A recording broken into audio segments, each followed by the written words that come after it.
The broadcast is now starting. All attendees are in listen-only mode. Good afternoon, everybody. Welcome to our Weathering the Storm webinar. We had some really good feedback from this program at the convention in Bay City a couple weeks ago, so we thought it was important enough to bring to all of you through this webinar. So hopefully you can watch it. It will be recorded, so you'll be able to share it with other members as well. But we thought it just was a really good overview of what we've done in Lansing the last 8 years. So my name is Sean Abbey. I'm a second district vice president for the state union, and I chair the education and training committee, and we do some of this stuff, the webinars. Hopefully you've been able to attend one before now. I'm just basically going to moderate this thing. We've got a great panelist this afternoon, and she'll be able to take us through the whole thing. So I will be able to just kind of moderate everything as you send questions and things like that in through the webinar interface. I'll be dealing with all of that stuff while you're listening to the real expert talk about what's been happening in Lansing. So the webinars have been received really well so far. So I hope you have enjoyed them so far. If you had a chance, real quick, I'm going to launch a poll as I close myself out here. And how many people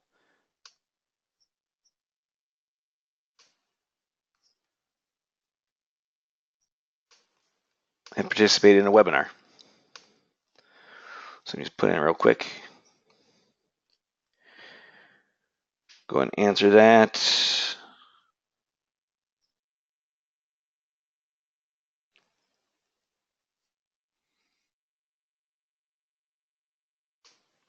All right, 50-50, but everybody's been in one before, so that's good. The format, you can kind of see the screen here. You've got a place where you raise your hand, so you can put your hand up. You can also ask questions. So there's a question pane. If you have that question, just type that in there and send it to me. I'll get that to our panelists. You can also chat amongst each other or with us. There's a feature called Snapshot, screenshot rather, up here at the top. So if there's a slide or something that is put up that you want to get for later, you can hit screenshot and that'll save that to your desktop for later. And there's also a handout at the bottom. You should be able to download that handout as well. The handout will also be available on the website.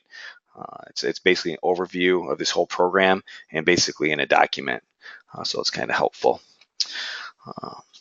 So one other poll we want to hit before we get this thing rolling too much is over the last year, 8 years, how many pieces of legislation has the MPFFU been monitoring?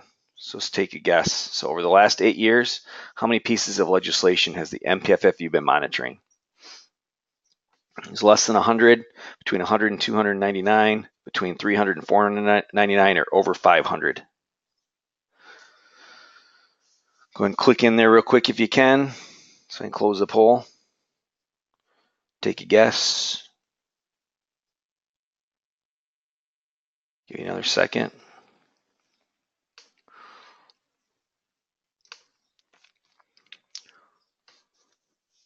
So you guys are on the right track, that's for sure. I'll let our panelists give you the answer here shortly, but it's definitely over 500.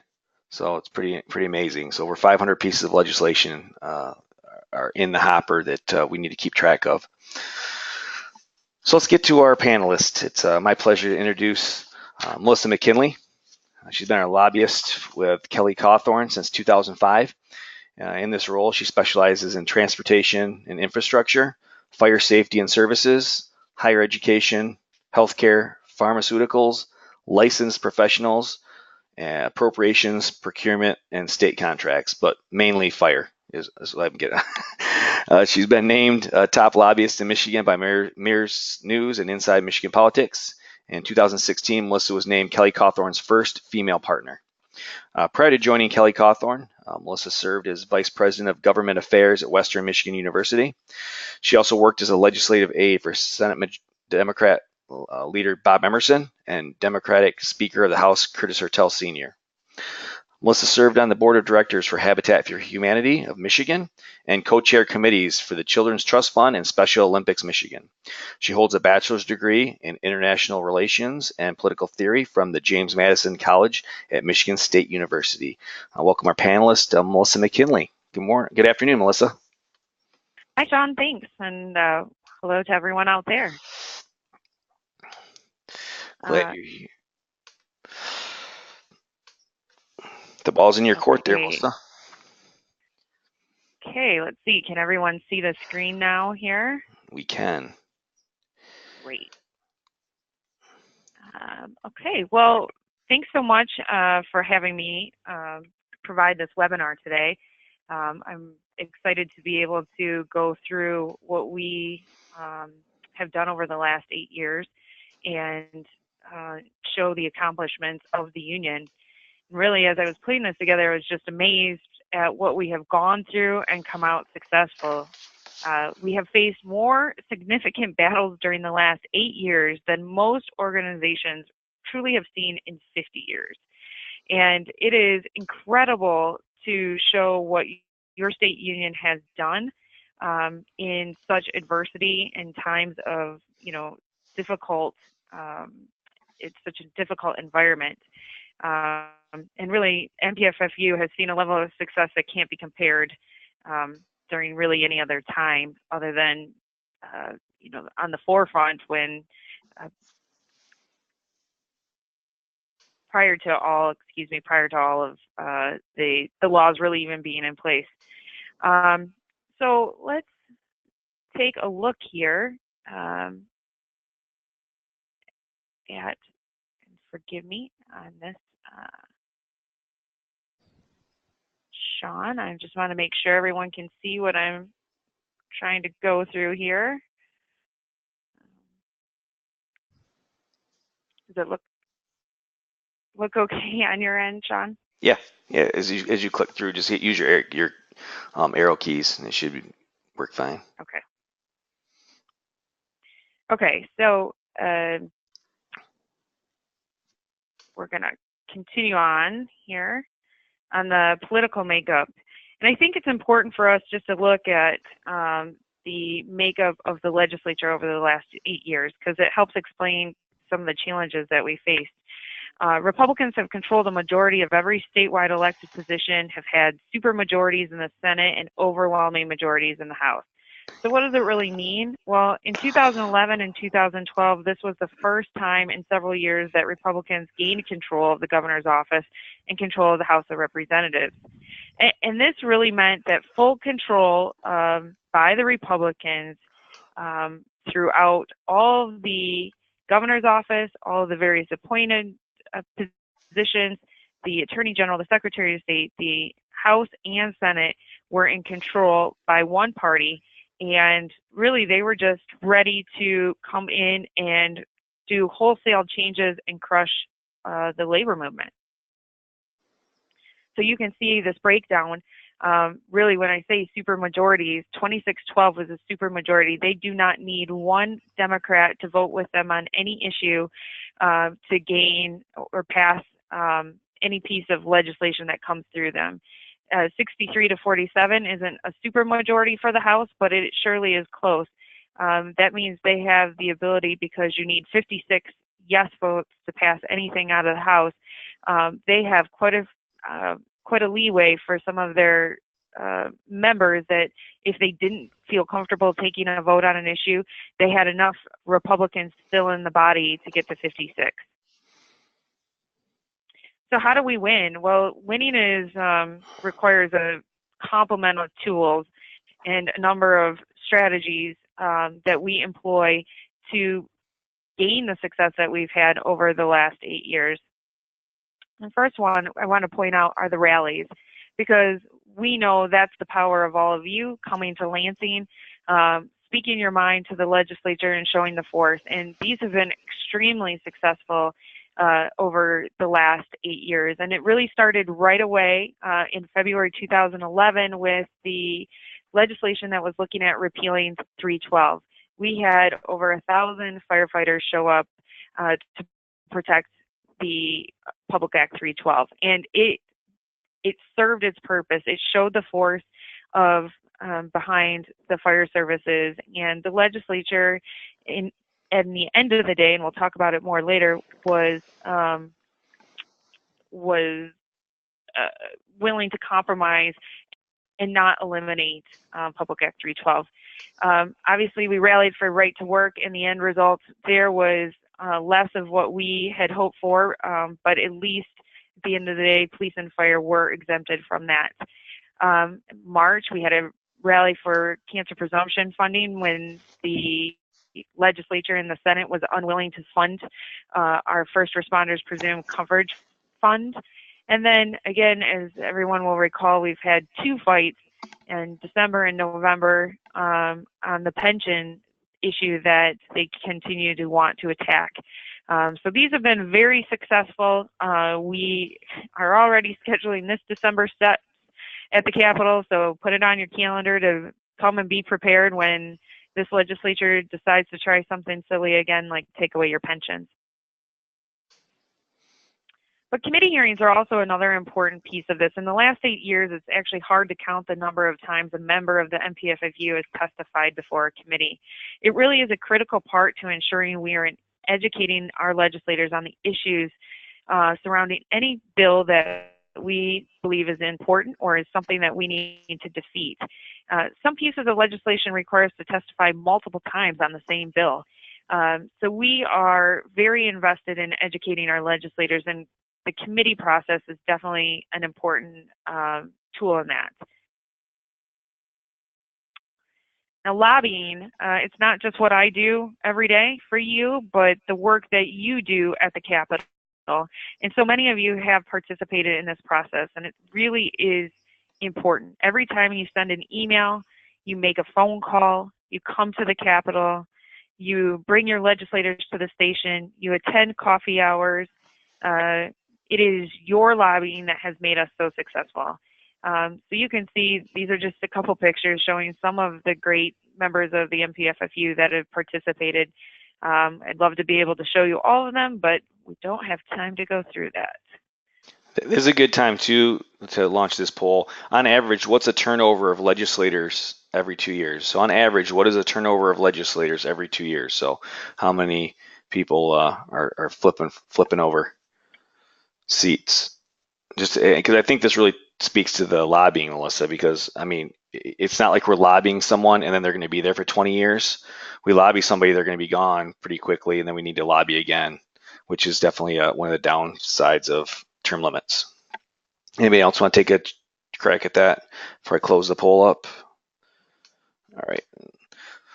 So there's your results. On average, what is the turnover? So 10 to 20 was said 40%. So what are we at, Melissa? What's the number? It is on average 10 to 20, but in every other term, it gets to be somewhere in the neighborhood of 20 to 40. So, you know, coming up in this election, we're in a very high turnover rate because all of the House, all of the Senate, the governor, and all of the statewide elected positions are open. And so we're seeing a much greater turnover this time around. And it could go as high as 60 new members in the House and Senate. So that'll make your job easier. No, it'll require all of you to come to Lansing far more.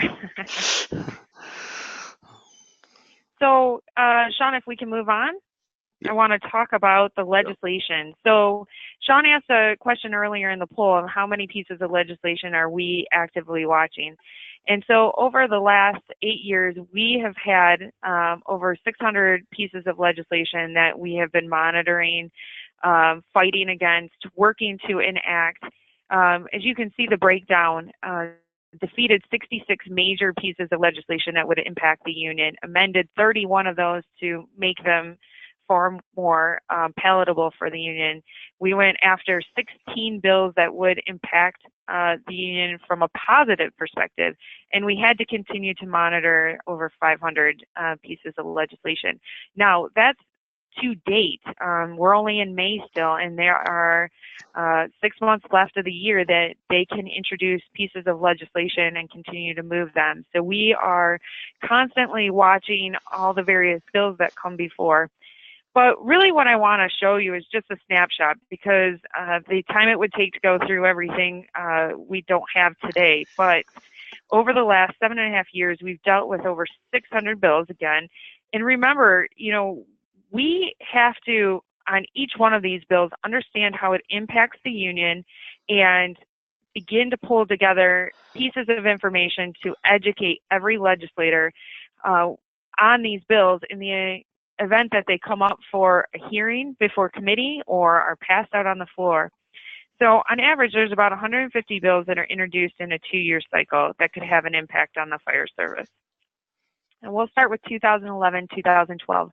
And this was the first year, just as a reminder, of the Snyder year. And I'm sorry, I'm having a little technical difficulty here. Try and move on here.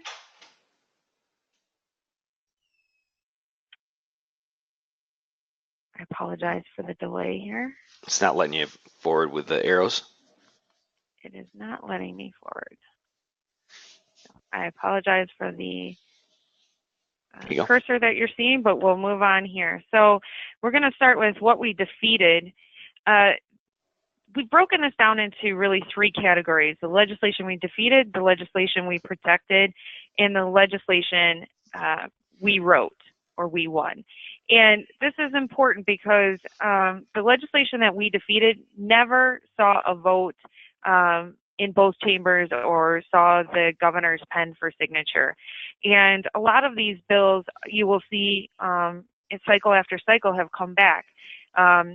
We continue to fight and have to be prepared, because with new legislatures and many new members, whether it's 10 to 20 or 60 like we are, we're constantly educating as to why, this bill is not a good bill, and please understand why it failed in the session before or why it's not a good idea to bring back.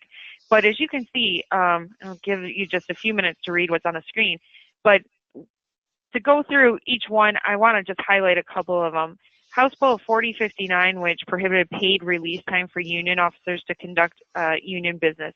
This is one where Senator Nolenberg introduced not only in this session, but in future sessions, and we continue to fight to get him to understand the importance and the ability for unions to be able to conduct business during their paid release time, because this means being able to help work on contracts, which we know that the city employees and the city manager and the city attorneys don't want to work on their off days to continue to negotiate contracts, dealing with grievances and other important business that the union does do.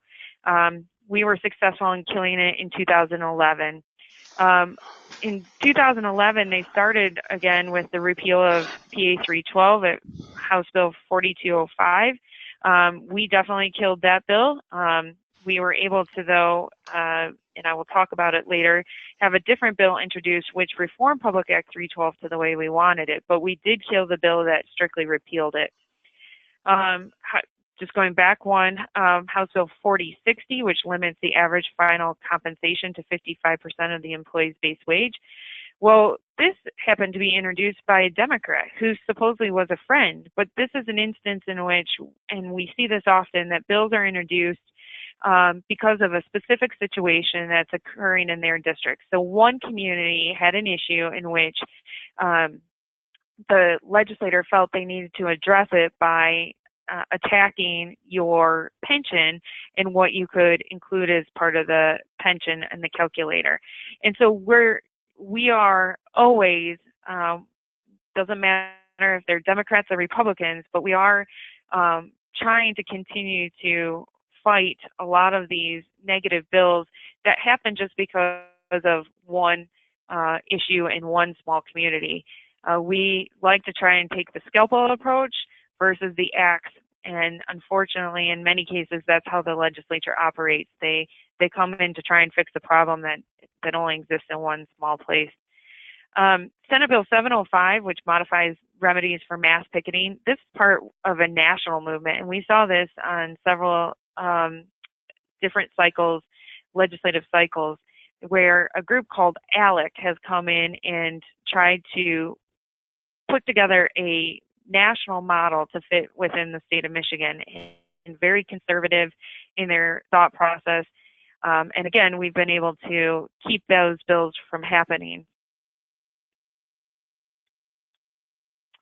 So on to the next slide for legislation we protected. And I think this is where, quite frankly, even beyond what we defeated, this is where the work was incredible. And I am extremely proud of the Michigan Professional Firefighters Union for the efforts that were completed with all of these bills that I'm going to show you under what we protected. Quite frankly, each one of these are major, major initiatives. And the fact of the matter is they took countless hours of negotiating between the House and the Senate, the governor's office, ensuring that the union put together the proper data so that we could come at these legislators, not just with anecdotes, but data that we know made a lot of sense and could prove our point on this. So the first bill on this was an attempt by the legislature through the local government associations to try and force consolidation and to ensure that collective bargaining agreements were null and void basically once the consolidations occurred. And so MPFFU ensured that collective bargaining agreements were protected until the new CBAs were negotiated once that consolidation occurred. And I will say this was one of the first things that we really got to work on under the Snyder administration and of this new legislature. And we fought against the likes of Michigan State University, the Michigan Municipal League, and other local government groups coming in talking about how the fact that the unions were always the ones who were the reason why consolidation didn't happen, and the fact that, you know, really they were going after our collective bargaining agreements even once they consolidated. And so we came out successful on this endeavor here. The next was House Bill 4522, which we talked about a little bit earlier. This really is marquee piece of legislation that I would say the MPFU came in right from the beginning and showed the power of the organization. One, not only from boots on the ground and the people that came in February when we held our first rally, which was amazing show of force and commitment and passion from the union, but also the union put together a 10-year study of every 312 award that was given during that time period and proved that the local government groups were, in fact, providing false information about the 312 awards, that they were being swayed in the favor of the union more often than the local government. And what we were able to show is that that was not true. So when they were trying to eliminate Public Act 312, we could show how 312 was actually a benefit, unfortunately, but to the communities, and how that it helped resolve these complicated issues. In addition, not only did we save it from elimination, but we were able to expand the 312 rights to fire districts and authorities. This was work that had been done for really several years, because in the session prior, we had worked on a bill similar to try and come to a compromise that at the end of the day, we weren't able to achieve, but we had still saved 312. So early on in the new session, we were able to come to this compromise, working very closely with the legislature and the governor, and actually expanded Public Act 312 for more entities. So I would say this was a huge, huge success. Sorry here. Technology, I'm good at lobbying. I'm not good at technology for those on this website. webinar. So the next bill that I want to talk about is the Workers' Compensation Act. Again, another massive undertaking that the legislature decided to do, which was completely overhaul the Workers' Compensation Act. Each one of these on their own are something that organizations probably would deal with and have one major issue facing them in a 2-year session. Just on this one slide, you can see 4 or 3 major initiatives that the legislature undertook, and we still have more to go. But from the Workers' Compensation Act, the MPFFU really took the lead for the other labor unions who didn't have the same seat at the table that we were given. We were able to act as the voice for all of labor, and I really think what we were able to do was ensure many of the protections were kept in place, even though the overhaul was taking place by the legislature of the Workers' Compensation Act. So, we were able to protect compensation for PTSD, which was huge. They had tried to eliminate our heart and lung presumption. We were able to bring that back and make sure that stayed in. We preserved pension payments from being arbitrarily reduced, which, was something that going through, that was a really major win for us. And we lowered the number of days that you had to wait to see the doctor. They had made that a pretty extreme number in the original version of the bill, so we were able to move that down. Again, do you remember what that was, Melissa, that number? It was like 2 months or something. It was the original number they wanted. It was, yeah, I actually believe it was 90 days. yeah, something like that. It was crazy. It was a very large number.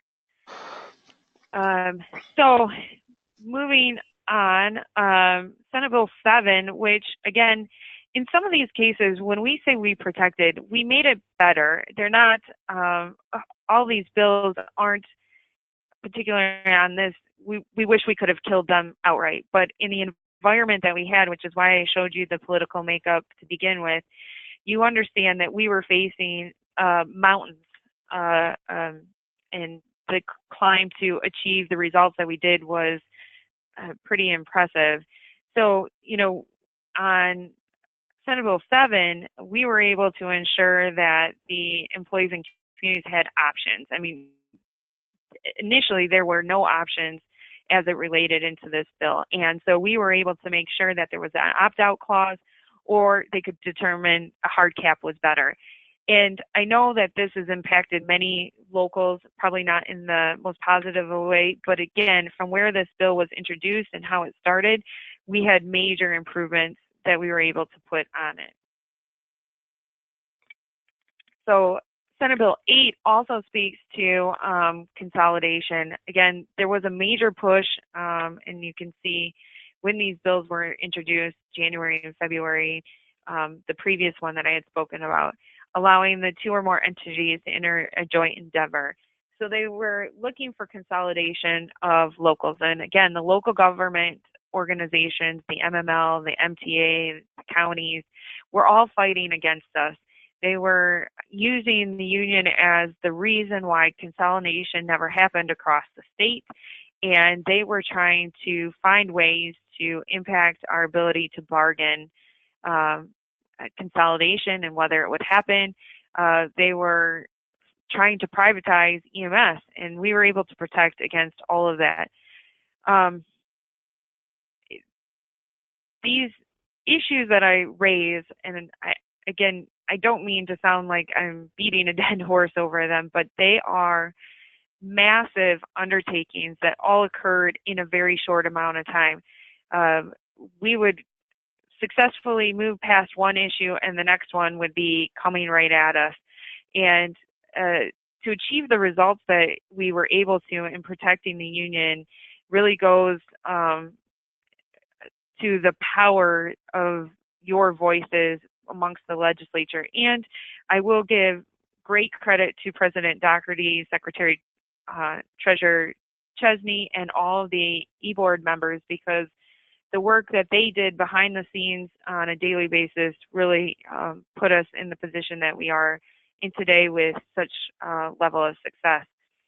But Senate Bill 493, which was a bill that would have, again, made it a prohibitive subject of collective bargaining to consolidate, we were able to remove provisions that would have allowed for a consolidated unit to negotiate contracts that had not expired. Again, protecting the rights during this period if communities decided to consolidate their fire services. All very important, all, again, attack after attack on your collective bargaining rights that we were able to preserve. One of the kind of last issues that we really fought for was when the governor's office sought to eliminate the personal property tax paid by businesses on the commercial industrial property. We were very concerned about what impact that would have on the community's ability to provide essential services. And so we worked late into the night, actually, with Lieutenant Governor Kelly, who was the lead on this package of bills for the administration, sitting in his office and writing the language that would guarantee that there was 100% replacement revenue for police and fire services. And we were able to get a specific carve out for our services because they knew through the work that we had been doing that these bills would not pass without protection for police and fire services and for the revenue that was required for those services to be protected. So during this whole time, as I go through 2011 and 2012, and you can see how under attack the union was, not just the MPFFU, but all labor in general. And at the same time we were under attack, we had success on our own right in being able to introduce bills and have them pass. And one of the things that we had been working on for several years was trying to find a stable funding source for our training dollars.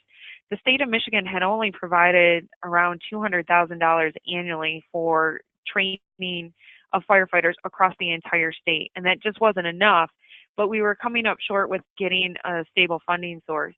And as you know, in these kind of early years of 2011, we were still coming off the effects of the recession, and so the state budget was not in a position to provide additional revenue for these services. So we were able to come up with the Michigan Fireworks Safety Act and take a piece of the fee that is required on the purchase of every firework sold in the state of Michigan. We now receive almost over $2 million a year for firefighter training, and since 2012, we've raised almost over $16 million for firefighter training in the state. It was a huge win for being able to continue and expand the training of firefighters across the state of Michigan. And then the second bill in this one is also very important because one of the first things that the governor did when he got into office, other than to attack labor, was to reform the entire tax code in the state of Michigan. And one of the things he did was he passed a pension tax on all citizens in the state of Michigan. So we fought very hard to get an exemption for firefighters and police officers who don't pay into the Social Security system because you guys were getting double taxed at that point, really. And so we were successful in creating this exemption, and we were really pleased that even during this time of attack, we were able to have these two great pieces of legislation. So I'm going to move on here to 2012 and 2013, and we're going to go through it very similarly here. What we defeated. So again, we had a number of bills that we were able to stop from moving. Some of these bills moved from one chamber. We were able to stop in either the House or Senate, depending on where they began. They may have moved out of committee, and we were able to stop action on the floor. But House Bill 4201 prohibited taxpayer-funded equipment, supplies, and facilities to be used for political activities. Again, this is a bill that we continue to see, but we're able to continue to defeat because we have solid information as to why this is still important. House Bill 4537 prohibits the capturing of millage for police and fire pensions and other purposes. 4508 prohibit the defined benefit retirement plan from collective bargaining in certain situations. Again, this was really where we started to begin to see the pension attacks forming, and at this point we were able to kill anything that looked like an attack on the pension. As you can see, there are a number of different things, but there were a couple bills that dealt with the EMS services that were focused on primarily the UP and really trying to lower the standard of care for the UP, and we were able to kill those bills as well.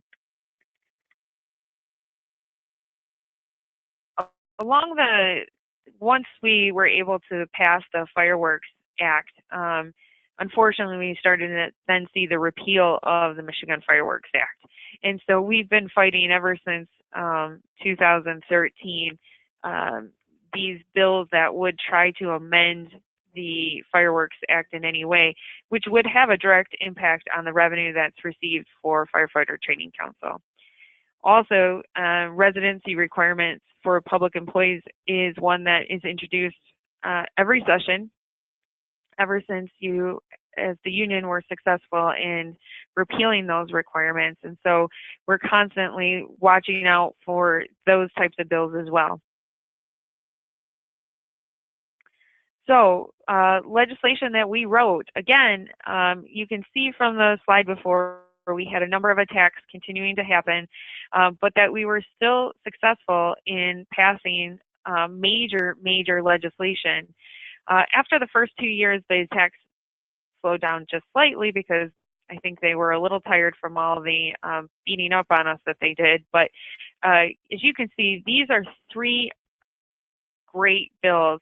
5097 allowed for an exemption for firefighters and police officers to continue receiving step wage increases when their contracts expired.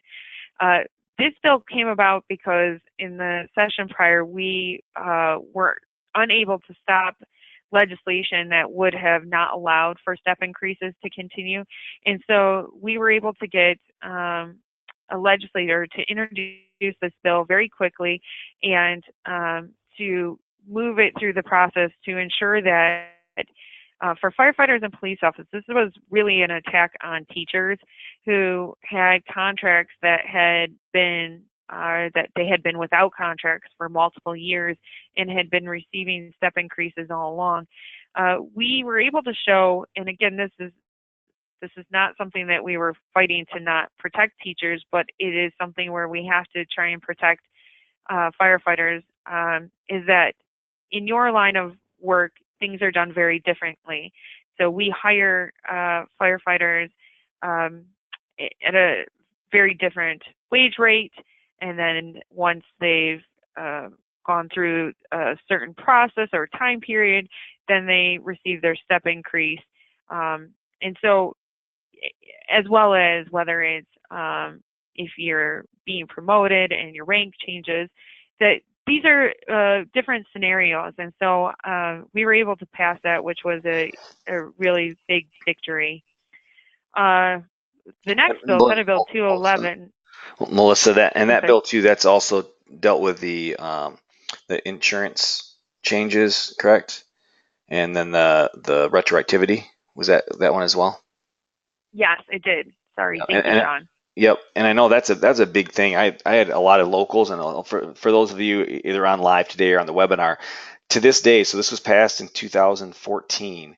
To this day, 4 years later, I still have locals calling me and saying, yeah, my township or my city says that it's illegal for them to give us retroactive pay, or they said they can't give us step increases. So there's still thought out there that we're not carved out of this, or that we're part of the original law. So keep that in mind, that this is still prevalent today, and you need to know, because if you don't know, they're just going to tell you what they think is right, and the law's on our side on this. So thanks to the work of Melissa and the MPFFU.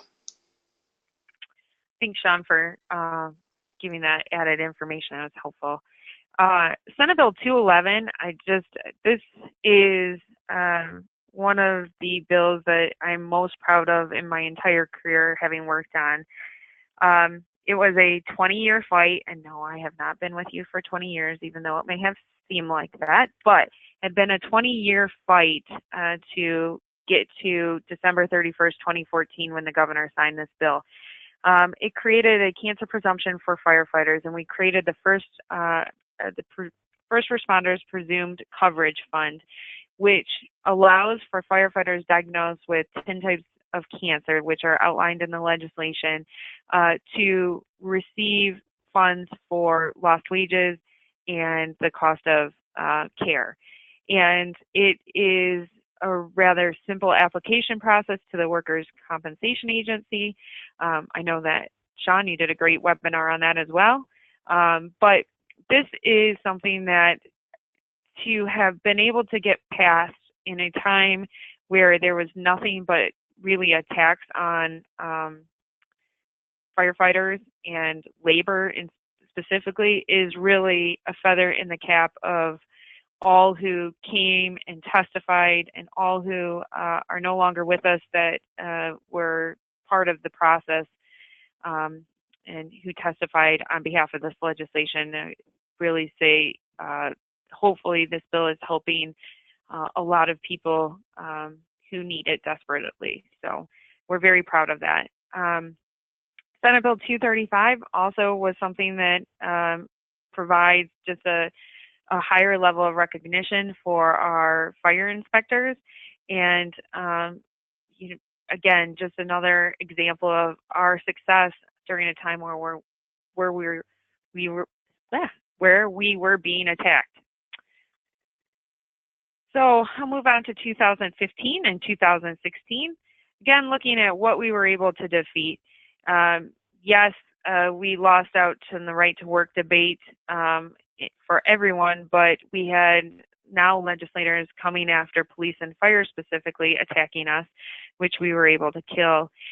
You can see that the mass picketing bill was back, and the bill for repealing notice requirements and advertising for replacements of striking workers. Again, this is that national effort that was brought to the state by ALEC, and we were able to defeat that. So now you will begin to see really in earnest the attacks on pensions and healthcare. And in 2015 and 2016, you can see that 13 pension bills were introduced. From our previous slide, in December, we held a rally. There was a committee hearing on these bills, and we were able to work with the committee members, whom to this day are still some of our greatest supporters, but to kill this legislation. We sat in the room with the speaker at the time and some of his lieutenants. He knew that he did not have the support. At that moment, we were able to get them to agree that they would not move this legislation. And through the work of the union and the connections that we've made within the governor's office and their legal counsel, we developed the idea of creating the task force to, one, delay this process, but to have a more thorough review of what the state even knows about the statewide pensions and healthcare issues, because we were very firm in our belief that the state had very little information as it pertained to the liabilities facing really the communities and what actions had been taken across the state to help eliminate those liabilities. So what we were hoping to do was to show that. So in December, we held the rally. We were able to defeat this legislation in its entirety. Not one bill actually moved out of the committee at the time. So this bill, Senate Bill 372, Again, how we protected, we were able just to amend it to ensure that they required that firefighter 1 and 2 certification was proven. We do want reciprocity, but we didn't want it where we were having firefighters come in given the status as a firefighter but not have the proper training to go along with it.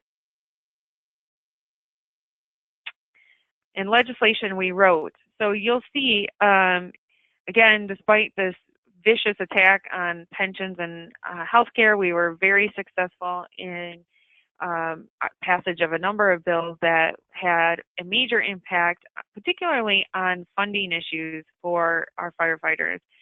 The first bill on the list is a bill that licensed medical marijuana dispensaries with a fee, and that fee we were able to get part of to ensure that we had a long-term stable funding source for our first responders presumed coverage fund, or the cancer presumption fund that we had set up.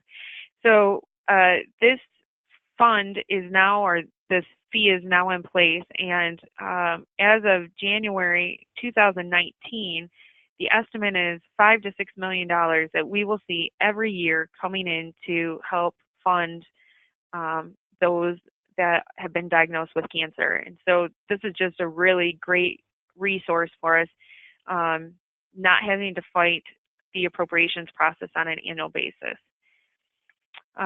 Unfortunately, due to the tragedy of Dennis Rodman being killed, we were able to try and memorialize him in some small way through the passage of naming a portion of the I-496 freeway in his honor.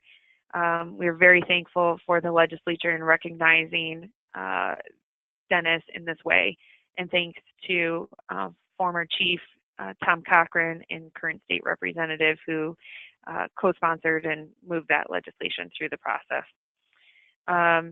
5294 also ensured that our $3 million in the first year was actually funded. As you recall, one of our rallies was to put pressure on the legislature and the Senate in particular to put the money in. They created the fund in 2011, or 2012, excuse me, but then they failed to fund it. And so we had to fight to get this fund with money in it so that the applications could actually be paid. And so that was a huge fight. And again, thanks to the rally, thanks to the work of all of the members who attended the many hearings and came to the Capitol to speak to all the legislators, we were successful in getting that first $3 million in the fund. Senate Bill 218, again, another bill that just ensured there were appropriate resources, or we increased the resources for the surviving spouse and dependents of individuals killed in the line of public safety officers killed in the line of duty. We were able to expand the Good Samaritan law so that EMS providers were included. This has become very critical to the union, but we were able to pass a bill that ensured that the critical incident stress management services were protected. They were prohibited from disclosure of confidential communication, and ensured that there was immunity from liability, helping to further this conversation about PTSD and ensuring that we're helping anyone suffering from that terrible disease. Senate Bill 833 was important because this bill protected our funds in the Firefighter Training Council that we were receiving from the fireworks money. The Department of Licensing and Regulatory Affairs at the time was trying to take those dollars and use them to fund other parts of the department rather than funding firefighter training, and that was not the intent of those dollars. So the legislature came in and ensured that that money would be used specifically for firefighter training. So now we're on to 2017 and 2018. Again, unfortunately, the legislature decided that they were going to try once again with the pension and OPEB legislation. The legislation came after many months of the task force that the governor set up, which was called the Governor's Task Force on Responsible Retirement Reform. There were 27 bills that were introduced. Of those 27 bills, 13 of them ended up being signed into law. We defeated 9 of those bills because the fight became ensuring that the report that the task force put together was what was passed into law. The legislature attempted to go far beyond what the task force report was recommending. They were trying to essentially allow local governments the ability to take away pensions and health care. And the work that President Doherty did throughout the summer and throughout the year on the task force was not going to be left behind. And we rallied, we spent hours and days through the media, through just pure lobbying efforts, but we were successful in getting about 2 o'clock in the morning on the final day, the legislation to reflect solely what the task force report stated. And we've had attacks, as you've seen over the last 8 years, on our pension. They've come in various bills form. They've come in entire packages of bills. But at no time did we feel the threat like we did this last November and December. We would have really been in a very difficult position had it not been for the work of all of you and the continued support that you showed throughout this entire process. And we are extremely happy that we were able to achieve the result that we did, which was, again, sticking solely with the task force report. And that was important because it kept with various issues that we wanted to protect. So knowing that a one-size-fits-all solution, it was not the answer. We needed to ensure that each community could address the situation to the best of their ability that fit what worked in their community or did not.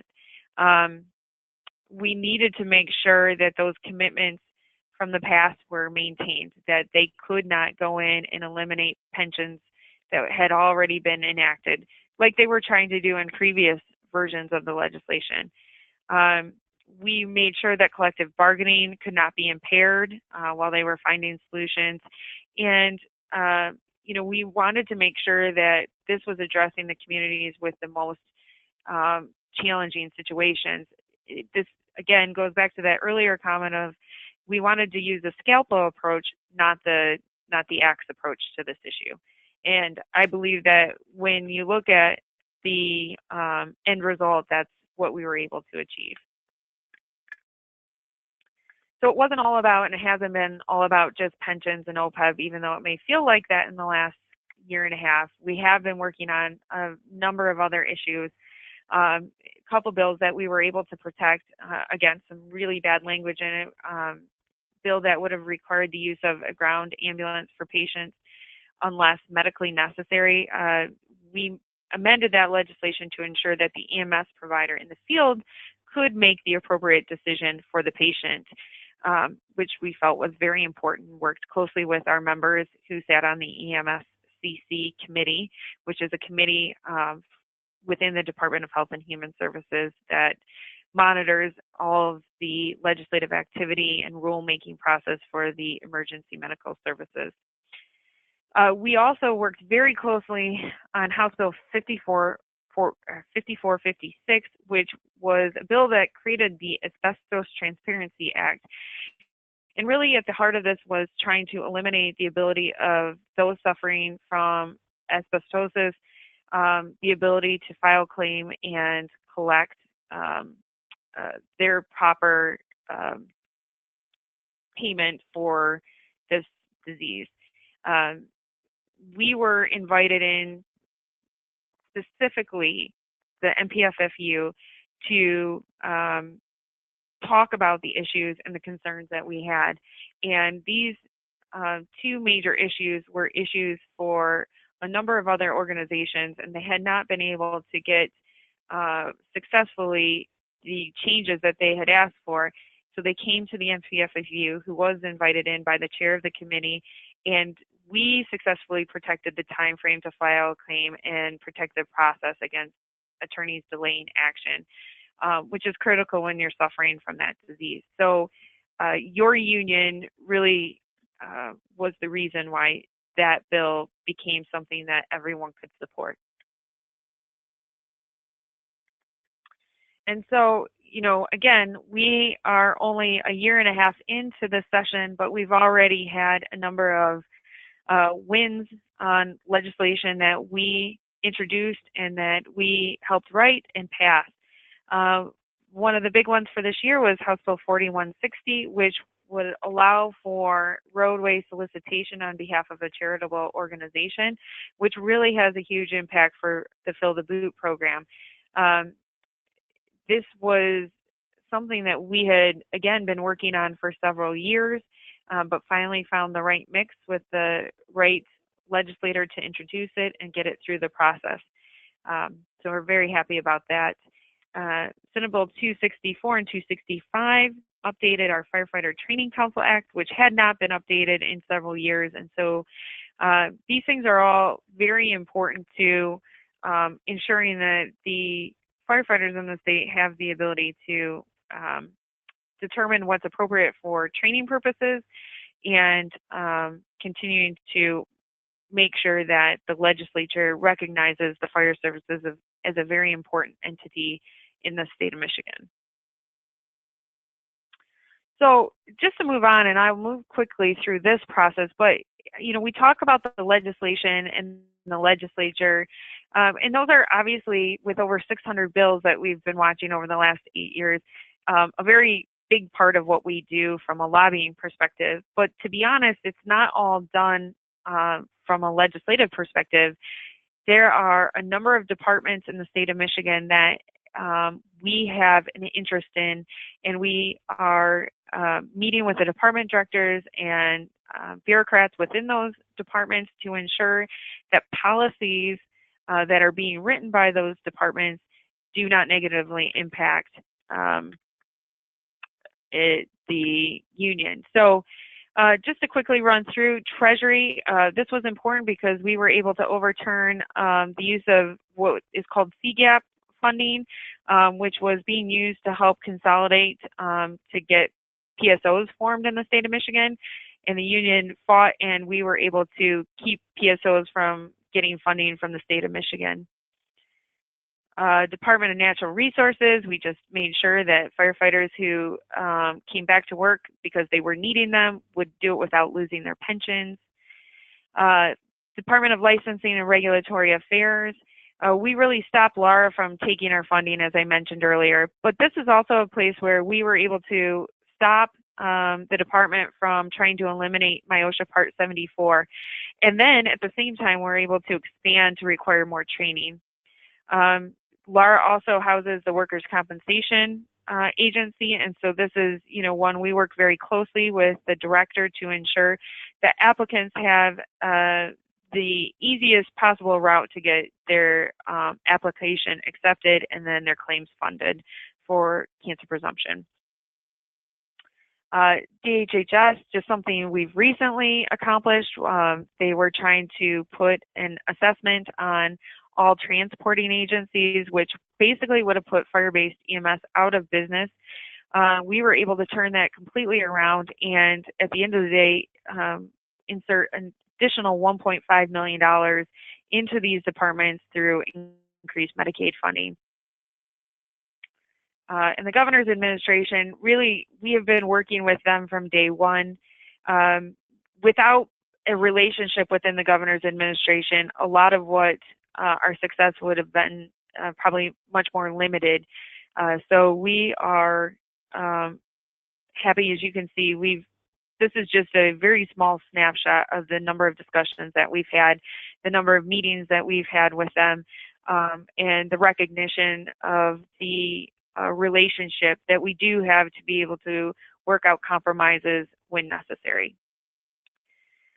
So with that, I just wanted to, again, provide a brief snapshot of the many issues that we have faced over the last 8 years, and to have you truly understand the impact that your union has had on legislative issues in the state of Michigan. And without all of you and the union, we would have been in a much worse place from a state law perspective.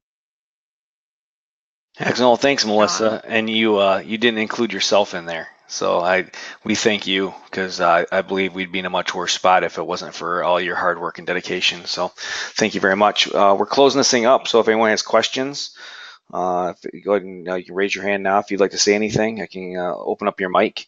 And then also keep in mind there'll be a survey evaluation after the webinar. If you could please fill that out. We appreciate the feedback. Don't really see any questions. Again, Melissa, on behalf of all of us on the board and all the members across the state of Michigan, thanks for everything you've done for us. When you look at it through this program, it's been daunting. It's crazy when you think about all those fights, because I can personally remember back to each of those discussions or each of those bills, and individually it's individual, but then you lump them all together over the course of that 8 years. It's just pretty amazing. The gauntlet that we've been through, and my hat's off to you for leading us through that barrage of attacks, and like you said, we were able to get a lot of good things done too. I think for those of you that weren't at the convention, Ed Kelly, our General Secretary Treasurer from the IFF, spoke, and I thought some of the things he said were really appropriate, and one of them being the fact that he really pointed out that your state union, with the help of our lobbyist Melissa, has done some stuff that's just unheard of across the country when you're dealing with the legislature that we're dealing with and the things we've been able to accomplish. It just shows you what a great team we have. So thanks, Melissa. I do appreciate you and all the work you and your colleagues do for us. Thanks, Sean. Anything else? Any other questions or anything before we wrap this up? Well, thanks everybody for your time. I hope you enjoyed our webinar. And again, I'd like to thank our panelists for giving some time, Melissa, out of your very busy schedule. I'll let you get back to what you do best and let you get back to lobbying in Lansing. Thank you very much, and everybody have a great day.